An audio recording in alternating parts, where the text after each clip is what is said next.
how we create 3D motion graphics. The things that used to take hours and hour work, and now this is just work of flash of time. I saw like a couple of people have created their own maps of their house and everything. Now you can literally buy humanoid robots under $5,000. In Japan, Japan Airlines is putting humanoid robot on baggage section to handle all the baggage as their population is getting older. Okay, so welcome to the another podcast of the Onobit. And today, as always, we have some interesting topic to discuss. So Gaurav, we have seen really interesting updates in last week. Claude 4.7 and ChatGPT 5.5, and the super interesting thing for me, the ChatGPT image 2.0. People are doing really amazing thing with that, right? I have seen like lots of posts regarding people using it in various ways. I have personally used in creating the ads for my brand. So like this is really good stuff. It's competing with the Gemini 3.1. Yeah. So what I'm doing for you must have seen our reels, and in previous reels, if you go to the reel section, what we are doing, we are generating uh, 3D graphics as per our script, and we are putting it down into the Grok AI, and that's how we animate. That's how we create 3D motion graphics. The things that used to take hours and hour work, and now this is just work of flash of time. And this is really interesting. Even people are really playing with like they're creating 3D 360 photos of them, Yeah, and people are just literally vibe coding their 360 software 360-degree photo viewer and then putting it the photos into software. Like these are really interesting things, and the photo editing and knowing the Photoshop and these editing skills is no longer is kind of restriction for. the barrier has reduced so much Yeah, these days. that's not a barrier. If you want to really do creative work, it's no longer barrier. And top of that, I we have been seeing AI profiles raising on social media. I have super realistic looking AI profiles. People are literally creating photos with Gemini and ChatGPT 2.0, and then they are just animating these photos. It looks really super real. Yeah. And another model we have seen, like from Grok, uh, lip sync model. It's really amazing. So you generate photo from ChatGPT and put into Grok, and it's lip sync from it. It generates lip sync, synchronized lip sync, and that's how people are creating UGC ad. It's for those who really don't want to spend money on Higgsfield or something like that, right? Yep. So the question is like, so, whenever I see these breakthroughs in software industries, so the question is, what's the future? Like creating software and apps is really easy for, it's no longer a barrier for these days, and anyone create anything, whatever they want. So I think the world is moving in physical direction now. Yep. Like coming to like the previous discussion, like I was like shocked to see the users creating different kind of images, like AI avatars and real supernatural looking pictures. And the 360 view was amazing. Hmm. I saw like a couple of people have created their own maps of their house and everything, and Interesting. they want to be like they have used it to be like an architecture, how their new house will look like. So that is a really huge use case, and completely eliminating the use of an architecture on a small scale. And also, these models have been getting better and better day by day, so that is the only matter of time.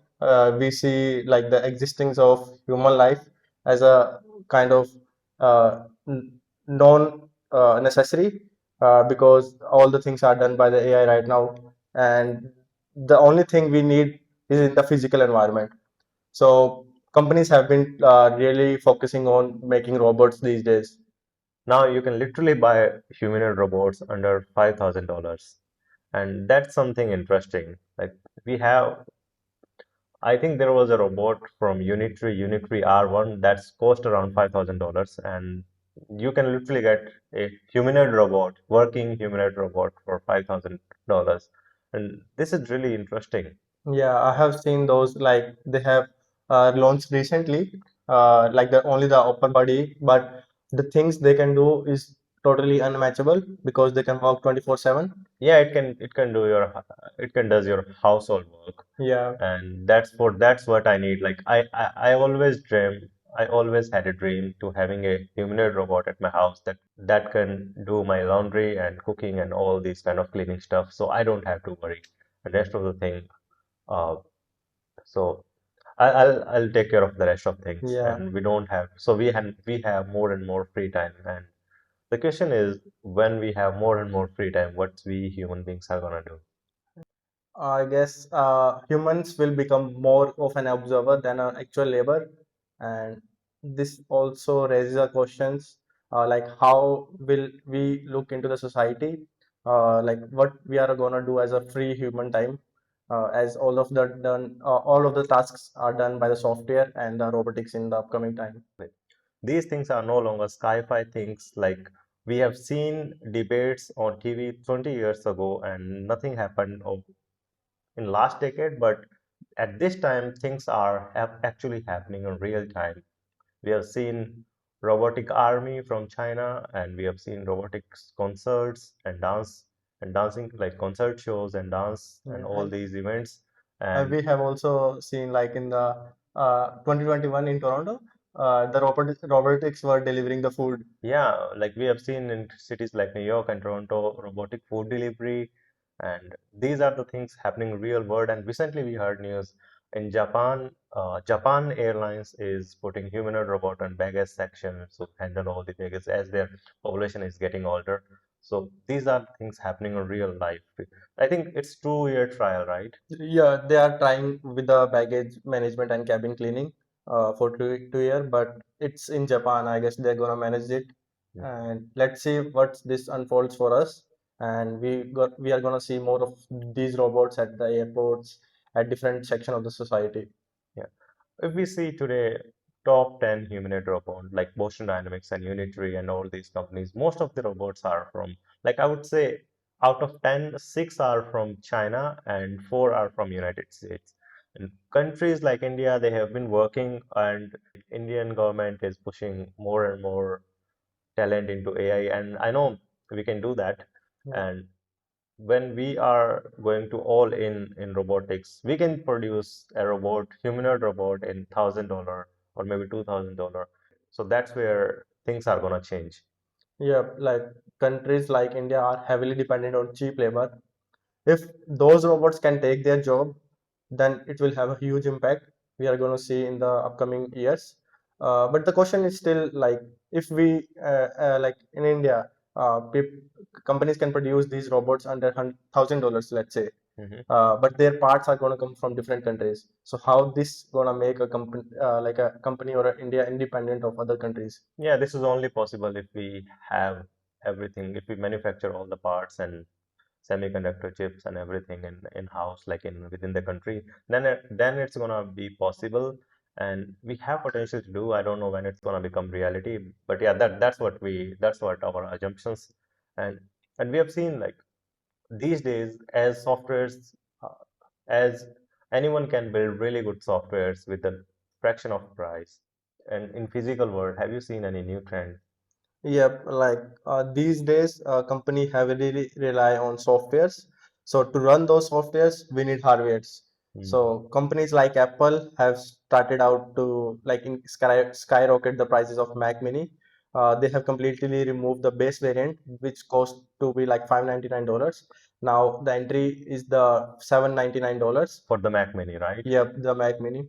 So, And also like the other companies, like AI companies, have been very strategically reducing the tokens we can use every day. So yeah, so the thing is, hardware is being more valuable. Most of the people like me, I used to make fun of the Apple, but we should never forget that Apple has the superpower. They make chips, and that's the goal today. If you own a semiconductor company, and if you own a company that builds hardware, computer hardware, that's where you change the game, right? So Yeah. Apple have their own manufacturing, their own engineering, their own design and chipset. So they can design for robotics, they can design for mobile phones, AI devices, even rocket. Who knows, right? So Or yeah, they can be just a supplier to other companies. They can earn be yeah, profitable they also. can they can earn like NVIDIA.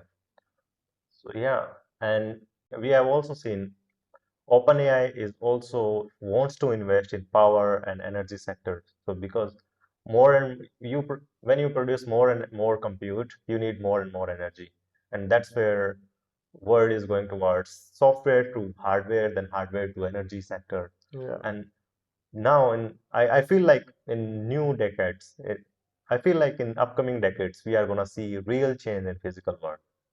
Yeah, that's the shift we are already seeing. The prices have like skyrocketed to like double of all the memory cards, pen drives, and like all the hardware devices.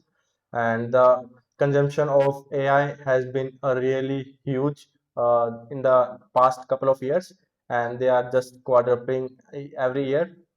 So this is the time we see a revolution, just like we have computers that were first introduced to the human beings.